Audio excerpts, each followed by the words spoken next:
Hey, this is Lauriston Crockett with Dog Talk USA, and always with me is my best pal, Joey Villani. Joey, how's it going, bud? Lauriston, doing great. How's it going down there in Texas? It's hot. I like hot. I like hot. Listen, after a long winter, I like it. It's warm here too, but I'll take it. I've got my tan going on. The hair's getting blonde. We're having great times, but you know, that's tan. You call that tan? Hey, I'm working on it. Okay. Okay. But you know, that gives us two subjects I want to talk to you about today. Number one, when it's hot, when we walk our dogs, we have to be careful. And number two, if you're going to adopt, let's talk about that dog that you're going to adopt and make the right decision for your house. So first of all, let's talk about the heat. People don't really understand how hot it can actually get out there in the summertime. So I tell people, and I'd love to get your opinion on it, if it's too hot for you to go barefoot, probably too hot for your dog also. What do you think about that? Have you ever seen any wounds? No, I got to tell you what, because like on weekends, I like to go, they have this place up by MetLife Stadium. It's the Meadowlands flea market. And It's this, it's this big festival that they have there. And a lot of people bring their dogs, but it's on asphalt. And every time I'm there, the first thing I do is I take my foot out of my shoe and I step on the asphalt to see. And I've had some choice words with some people. You try to tell them nicely, and then they tell you don't know what you talk about, and then the Joey Villani, the Italian, comes out. But yeah, it's you know how hot that can get, Joey? Up to 130 degrees. Listen, it'll tear the bottom of the pads off. Yeah, up to 130, and plus, I mean, it can just, it's like, what are you thinking? And they're not. You know, those little pads on their feet, they're very sensitive also. And once you've done that damage, I've seen harm done with Dr. Danny, where it's just peeled off, and it's just horrible. So everybody out there and our pet families in the USA and around the world, remember, if it's too hot for you, don't take your dog out. I take Max for a walk first thing in the morning, or in the evening, we'll head up to the park and we're on the grass and we're having a great time. What about you? My dogs, I take them out. It's funny. I just pay attention to them. If they're panting like crazy and they're drinking water, nothing's helping, put them back in the house, put them in the shade, put them somewhere comfortable.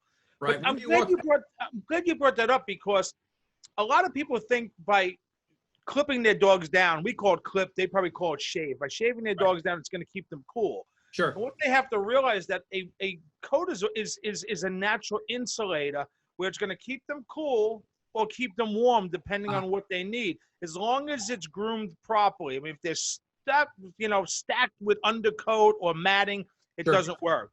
But if they're brushed out properly, it's going to release the heat, or it's going to keep the heat in, depending on what the pet needs. So don't shave them down. Just keep them well groomed. Oh, absolutely. And my big boy, Max, he's half Shepherd and half Labrador. So he's got that double coat. And I tell you, it's so funny. I'll take him out in the backyard, and I get those fine brushes, it's really fine teeth, and I'm just getting that hair out.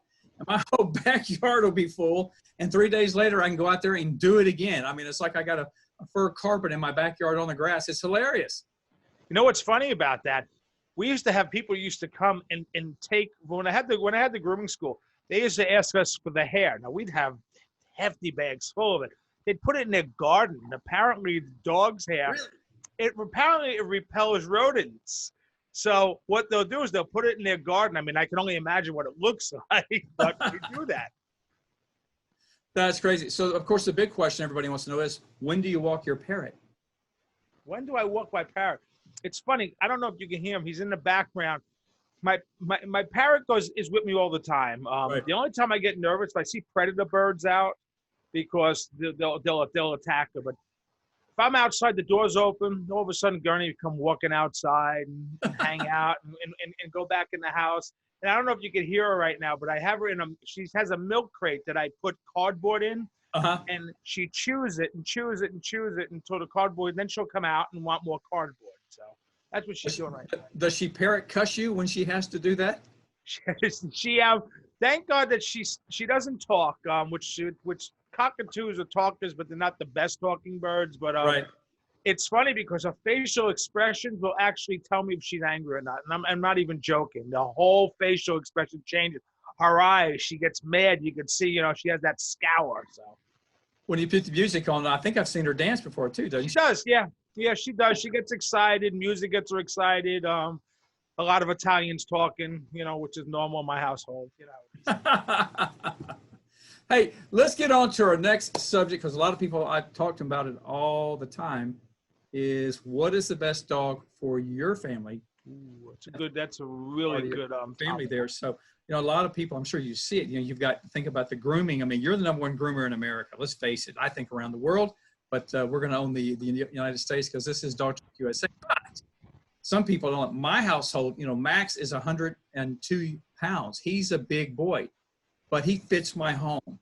And other people are just going, oh, I just want this little one. So sometimes little dogs, big dogs, when it comes to grooming and things like that, have you ever seen people make the wrong decision? Because the last thing you want to do is have that animal bond with you and you go, I can't handle it, and then take it back to the whatever. It happens a lot. I've seen it a lot. I've seen it a lot because they come and they bring their pets in, and sometimes it's a household that has multi-pets. So they'll come in, they'll bring the new dog in, introduce it to you, and then next time they come in, where's Fluffy? And Fluffy went back to the shelter, which really is so unfair because, listen, the dogs know. They don't want to be in the shelter. They think that they have a home. Then they find they don't have a home, and it's because you didn't do your research. And you never know if the person who would have loved that pet was going to show up that day before you took the pet out to put it back in. Grooming plays a big part into that, Lauriston, because a lot of people don't realize the amount of grooming, the shedding, the brushing, the combing. And if you're not ready to take on the responsibility of that what's going to happen is either you're going to live miserably and not love the pet the way that you should, or you're going to bring the pet back. So it's really important that you do your homework so you know coat type, so you know that the size of your apartment is, is not going to be good for a, Borzoi or a Irish Water Spaniel or something. Well, the other problem, I tell people, it could take up to 6 weeks to decompress that animal after it's been in a stress level environment in a pound. That dog, you're really not going to know who that dog is until at least 6 weeks. Max, he was so timid, and he's a very gentle animal anyway, but I really knew who Max was. It took me about 6 weeks of walking, knew that he had a safe place to be, knew that he had his own bed, his own toys, and there wasn't lights on all the time, and there wasn't all the noise and all the commotion. So people also need to know, you need to learn about how to decompress that animal, because they've been through a stressful time being taken and put into a pound like that, and out of their home that they were before. And also, you don't know if that animal was abused. You really need to take the time and imprint them, as you know. You can talk about imprinting, and then also petting them, letting them know they're safe with you. What do you think? Do you know, and not to change the subject, but do you realize that when a pet is stressed out, they will shed excessively, a lot more than normal. Right. So a lot of times when people bring them home, what ends up happening is they're like, oh my God, and you're right, it takes up to 6 weeks. And then you may notice after that shedding is going to reduce. The other thing is they got to get them on, good food, good supplements, that sort of thing to keep them in. And that's going to keep the coat from knotting. That's going to keep them from shedding and all of that. But you're right, with the imprinting, it's so important that listen, it's like bringing a child into a different environment, moving. You got to acclimate them to the surroundings, to what's going on. No different than with your pet. Yeah, well, let's talk about the shedding a little bit, because do you think that's due to the rise in cortisol levels, the stress hormone, or what do you think it is? Well, it's a number. It's totally a number of reasons. But the way I look at it like this, if you want to cut, how could I say, you want to take certain things or add certain things, the first thing to do is look at nutrition, because nutrition is probably the most important reason why you have a dog that sheds excessively or has oily coat and all that. So supplements, food, get them on something that that's going to work for them. And sometimes, especially with food, not all food. It could be people say it's the best food for their dog, and then you get it home. And listen, it's like us. I can eat a tin can and nothing would happen to me. But I'm serious. My girlfriend, it doesn't matter. Water sometimes bothers her stomach, and I'm serious. Yeah. And so it's the same thing with your pet. So what you want to do is get something that they eat, that they got good nutrition from, get a good supplement in them, and see if that starts reducing it, because that should start reducing shedding significantly. Well, yeah, and then of course with all the inbreeding that's been going on, and that's a show for another time because that really angers me. We'll talk to the AKC about letting that happen. But anyway, we've got food allergies we're having to deal with. Well, we're causing the same problems that we cause for us and our pets now. That's Sure. the problem. I mean, Yeah. mass producing, just the amount of chemicals that go in, Oh, yeah. GMOs, and then we have dogs that are coming down with ailments that, if you just look from the 80s until now, you're going to see cases of cancer that they didn't see prior in pets before that, and it's mainly because of of how the food is manufactured. Well, not only that, I was taking Max for a walk last night in the evening. The sun was down. It was cool. It was great. We're walking past his yard, and of course, he always walks to my left. I've got him on a strong lead.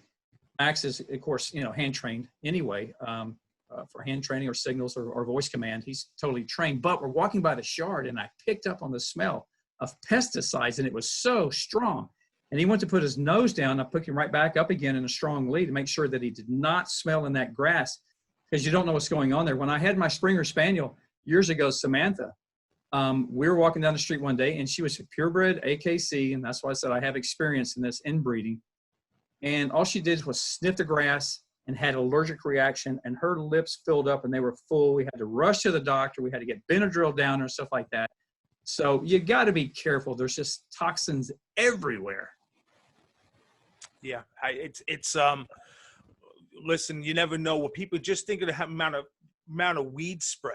Oh yeah, especially this time of the year. Just anything that's in. I'm very sensitive to that, and I don't mean sensitive in the fact that it bothers me, my nasal or irritation or. But I don't like to put any type of pesticide out there, especially on my pet. I don't believe in any of those topicals. Now, don't get me wrong. I don't want no hate mail here from people, because some people swear, but this is just my feeling about it. I feel if it's something that's going to kill weeds, that's going to kill pests, how good can it be? I mean, I'm not rolling in the grass, but my dogs are. Yeah, well, you're talking about those topicals for fleas and ticks and things like that. I've always asked the question it says, after applying, be sure and wash hands thoroughly. Okay, so I've got my body mass is 180 pounds, right?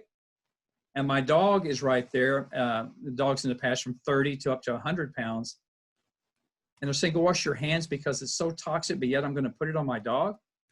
I don't think so. You need to think about this. And again, that's, I think, causing a lot of cancers and stuff like that. And of course, you and I have spoken about when you spay and neuter a pet, and people get all mad at me when I talk about spaying and neutering, but you kill the endocrine loop. And University of California, Davis Veterinarian School has proven that this can cause up to 3 forms of cancer: Addis disease, Cushing's disease, hepatitis, ligament tears. So we've already got the immune system and the other systems in the dog body that are in trouble because we spay and neuter so much. And instead of taking control of our pet and making sure that they're not breeding, I understand that. But because of that, we've got other problems going on that we're having to fight all the time. It's funny that you should say that, because what people don't realize is when you take listen, God made everyone perfect. Okay. We were made perfect. When you take away reproductive organs, okay, or hormones, which secrete life-giving hormones. Correct. Because with those hormones, even they say, oh, that dog has hip dysplasia. Well, you need the hormones to close the hip plates up, and they're not taught that. Or the other vets come back in, and vets hate me about this because I out them on this, is that, oh, they're safer, there'll be less cancers. That's not true. That's just a business they're in. And so it's not true. And that's another show for another time also. But I'm listening, my friend. Go ahead. Sorry to interrupt you. No. That's great. But I don't think a lot of people realize if you take something out, you got to replace it. We got to replace it with something. I mean, I got to tell you, and I'm not using this as an op here, but when I put my pets on the gift, it totally changed. It totally changed their lives, because what was missing, it put back, and that was even in the later years. Because the gift for life with the peptides link into the proteins. Okay, the proteins then are able to synthesize and open up the DNA link, which releases hormones. And what we actually do is, believe it or not, some of these lost hormones can still be found in the adrenal cortex. Even though you spayed or neutered, you can still get small amounts of these hormones, done effectively and naturally by giving the gift for life in the morning and at night. We can stimulate the adrenal cortex to start producing those 24 lost hormones. And that's why they change so quickly, because what does a hormone do? A hormone signals organs and cells. So you have to think of that they've been hormone starved their whole life. And this is why more disease comes on. And that's why sometimes our animals are in a revolving door in and out of the veterinarian clinic. So it's a business. So let me ask you this, being out, we are talking about adopting pets. So I go to the shelter. Okay. I get my pet. Okay. Now I don't know how it is down there, but up here, if you're going to adopt, they come spayed and neutered now. Absolutely. So how important is to get their hormones balanced out immediately before, as you're introducing them to the household? Isn't that going to make it an easier transition because they still feel the way they're supposed to? Well, they will actually calm down and feel happy again. Let's think that if you and I were castrated and we had 0 testosterone levels and our hormone levels were totally out of whack, how would we feel? How about a woman that had a full hysterectomy, okay? Mm-hmm. And she's not giving any hormonal support. Well, we know that you feel absolutely crazy, and this is why a lot of dogs are having problems with nervous and barking and all the time, and disease or lethargic, gaining weight, losing weight. Your endocrine system is the life force of the body. And when that's out of homeostasis, and we know that homeostasis is just another word for balance, we don't age well, and we age faster. Now, dogs and cats already have progressive aging compared to men. Depending on the breed and the size, a dog would age 4 days to just 1 of our days. So this will actually speed that up with more disease. So yeah, it's heartbreaking. Whereas let's take a look at my dog, Max. He's 102 pounds, 101, 102. He's solid black, and he's just turned 9.5 years old. But he only recently started getting a little silver right here on his chin, where most of the other dogs are totally grayed out by then, right? Totally silvered, acting old. Max runs like the wind because he's not aging on the same cellular level as all the other dogs out there. And that's the problem. I didn't mean to go out of frame there, but I had a bird that I thought was going to come on camera, and then she decided not to. She can come on camera. We love to see her. She got camera shy. So. There we go. So. There we go. Yes. Hey. And she agrees with me. What's that? She agrees with me. She does. That's why she was listening, because I seen her head come peeking around, the corner there, and that's what drew me off. So that's so funny. That's so funny. But we should talk about that another time. Dr. Danny Cox would love to come on and talk with us about this, and he absolutely agrees. He says, you're telling the truth. The endocrine loop, when it's broken, man, bam. And so you have all these other breeds that we're talking about adopting. So make sure you get the right dog.